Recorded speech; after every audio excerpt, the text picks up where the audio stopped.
Alright y'all, so today in this video, I'm going to be covering the Beach Boys' first studio album that came out all the way back in 1962. Obviously decades ago, completely different time and space compared to the time that I'm making this video now. But of course, I'm going to be reviewing their studio debut album, the first album they released really. That is Surfin' Safari. This was kind of a partnership with Capitol Records. And even though there is another producer credited here, it was mainly done with Brian Wilson and his father, Murray Wilson, on the production duties here. And this is a pretty quick album. There's about 12 tracks here, not including the extra deluxe tracks that were put on the re-release in the 90s and 2001, but I'm not really going to be covering those. I'm just going to be covering the original track list and give you my thoughts on their debut album, Surfin' Safari. Well, this album definitely gives you exactly what the Beach Boys are known for, right? Their surfing songs, their love songs, occasional car songs, their style, their harmonies, their famous harmonies, how they would all sing, their production style. It all gets kind of established with this first album. And for a debut album, it's not bad. It's not bad. It's pretty solid. There's some really solid and great tracks here. Tracks that, even today, if you remember or know anything about the Beach Boys, you'll probably remember. Surfin' Safari is the title track. It's also the first track on the album. Great track. Love that one. But there's also some deeper ones as well that, are also really cool and interesting. I'm going to kind of give you my thoughts on a lot of the tracks and stuff and some of the songs. For example, you got some interesting skits and kind of, one thing about this album I really enjoy is, even though, like I said, it's their first debut album, you definitely get a sense of the vibe, the tone, and kind of the general theming of this album. It's not kind of it's like I said, it is a bunch of, they call this what's it called? A story-driven album, an album that has a narrative and a story in it. It's not that deep, but there is a general theme to it, and there are kind of skits that kind of tie together the theme. And that's pretty impressive for a debut album.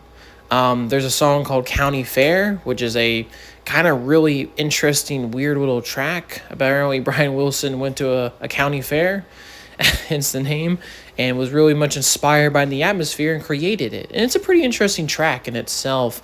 And I think a version of this would actually be done better. A version of this song will be done better in future albums.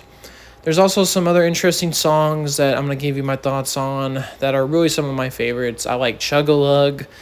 That's a pretty good one. Really is talking about drinking and having a good time and drinking root beer, of course, which obviously was the hip thing in the 60s. But that's a pretty good one. They also kind of experimented with some car songs, which that one is a pretty great one, 409, one of my favorites on the album. They also have one of their biggest singles, I think one of their very first songs they ever released as a band. I think at the time they were known as the Pendletones. And there's a kind of a whole story that the band itself was I think a record label or something like a radio or DJ or something gave them the Beach Boys name, and they just kind of stuck with it. Always kind of funny with that stuff. But there's Surfing here, which is a good track, and obviously it's one of their more popular ones. It's a little bit of a strange one, though, because it's surfing, and it's talking about surfing, but its tone, its vibe, it's weirdly, I feel like there's a dark quality to it. I can't explain. But there's also some really good ones. I like the Summertime Blues, and, that's pretty much my top 10 or my favorite tracks on the album, but not to say that the whole album is bad. There's just some weaker ones that I think definitely show their age compared to the other ones, like Tin Wheel Indians, kind of weird. Not a big fan of that one. Heads You Win, Tails I Lose is another track on the album. It's not a bad one. It's just a little bit of a strange one, a little bit of a deeper cut. But it's not bad. It's not bad. Kukulak, that one's an okay one either. That one's, it's all right. Not too bad. And the Shift at the end of the album is not a bad song at all. So overall, to kind of quickly wrap this up, for their debut album, it's not too bad. There's some pretty great tracks here. There's a great general vibe, but there's some interesting skits and theming here. But I think overall, their future work would definitely kind of overshadow this one. And I think, like I said before, there are some weaker songs that kind of show their age a little bit more so than others. And it's not overall a banger of an album, so to speak. But there are some really great tracks on here and the foundations for something really great to come in their careers. And for a debut album, it's really not bad. You know, it's not bad. It also did pretty decent for itself. I think it made it to like 32 in the charts. So that's pretty decent. But yeah, that's my thoughts on Surfin' Safari, the first Beach Boys studio album.